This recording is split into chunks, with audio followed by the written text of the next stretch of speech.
Assalamualaikum warahmatullahi wabarakatuh. Innal hamdalillah nahmaduhu wa nasta'inuhu wa nastaghfiruh wa na'udzu billahi min syururi anfusina wa sayyiati a'malina. May yahdihillahu fala mudhillalah wa may yudlil fala hadiyalah. Teman-teman, dulur-dulur, sahabat-sahabat yang dirahmati Allah Subhanahu wa taala. Kisah Imam Abu Hanifah menangis karena anak kecil. Suatu hari beliau bertemu dengan seorang anak kecil yang miskin, sedang berjalan memakai sepatu yang terbuat dari kayu. Maka Imam Hanafi yang terkenal dengan sebutan Abu Hanifah, Nu'man bin Sabit itu, beliau bertemu dengan seorang anak kecil miskin tersebut dan berkata, "Hati-hati nak, dengan sepatu kayumu itu, jangan sampai engkau tergelincir," kata Imam Hanafi menasihatinya. Karena sepertinya sepatu kayunya tadi agak sedikit berbahaya mungkin, terlihat oleh Imam Hanafi. Maka anak itu pun tersenyum dan mengucapkan terima kasih kepada Imam Hanafi.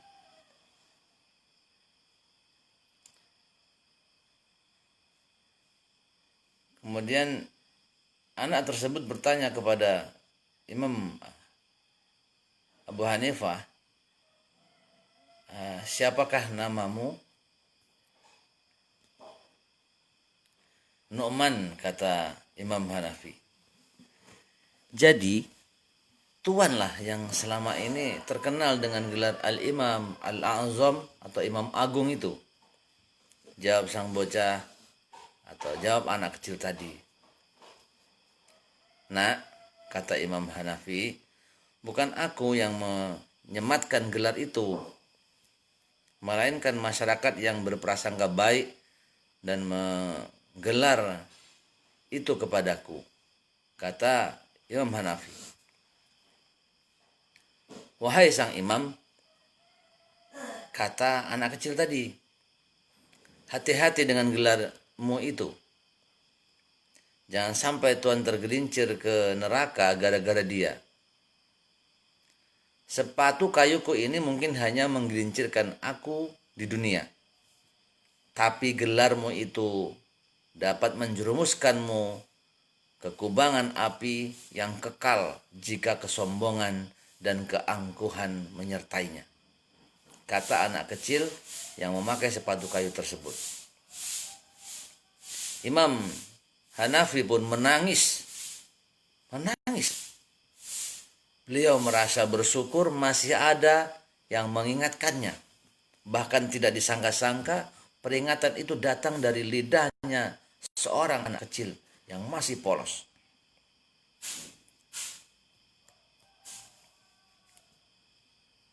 Teman-teman sekalian, ada 3 hikmah yang bisa kita ambil dari kisah Abu Hanifah ini. Pertama, beliau seorang imam besar yang memiliki ilmu tinggi. Namun ketika peringatan itu datang dari seorang anak kecil, beliau pun menerimanya dengan lapang dada, menangis, memohon ampun dan bersyukur kepada Allah Subhanahu wa taala.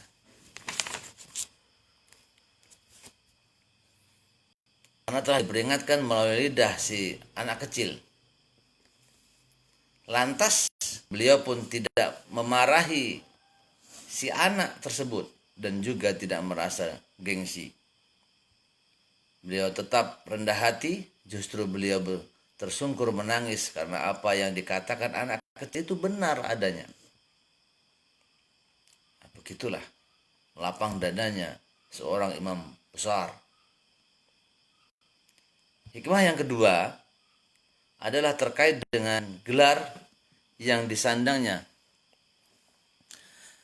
Semua itu akan dipertanggungjawabkan kelak kepada yang maha kuasa, Allah subhanahu wa ta'ala. Ketika seseorang yang diberikan gelar oleh masyarakat sebagai ustadz mungkin, guru, guru ngaji, dan apapun lah itu, atau ditokohkan oleh masyarakat, pada hakikatnya akan ada banyak godaan syaitan yang bisa menjerumuskan atau menggelincirkan itu ke dalam neraka.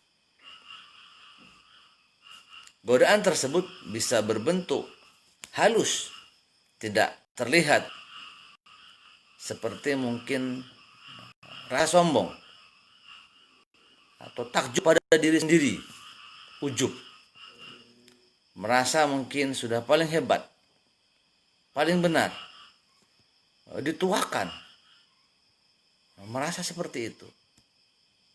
Nah, itulah yang sangat berbahaya, yang bisa menggelincirkan ke neraka jahanam. Na'udzubillahi min dzalik. Semoga Allah selamatkan saya dan kita semua kaum muslimin dari rasa ini. Hikmah yang ketiga dari cerita Imam Abu Hanifah ini adalah tidak hanya berkaitan dengan gelar, orang-orang yang diberi rezeki oleh Allah Subhanahu wa taala seperti pangkat, jabatan, dan kedudukan juga bisa menggelincirkan manusia ke lembah hitam. Wala tamshi fil ardi marahan innaka lan takhriqal arda wa lan tablughal jibala tula. Dan janganlah kamu berjalan di muka bumi ini dengan sombong. Karena sesungguhnya kamu sekali-kali tidak dapat menembus bumi dan sekali-kali kamu tidak akan sampai setinggi gunung. Quran Surah Al-Isra ayat 37. Semoga kisah ini dapat kita ambil pelajaran dan kita menjadi manusia yang berhati-hati dengan hati kita, berhati-hati dengan hati orang lain, dan menjadi manusia yang senantiasa berlapang dada, senantiasa memperbaiki diri. Subhanallah wa bihamdik, asyhadu an la ilaha illa anta, astaghfiruka wa atubu ilaik. Assalamualaikum warahmatullahi wabarakatuh.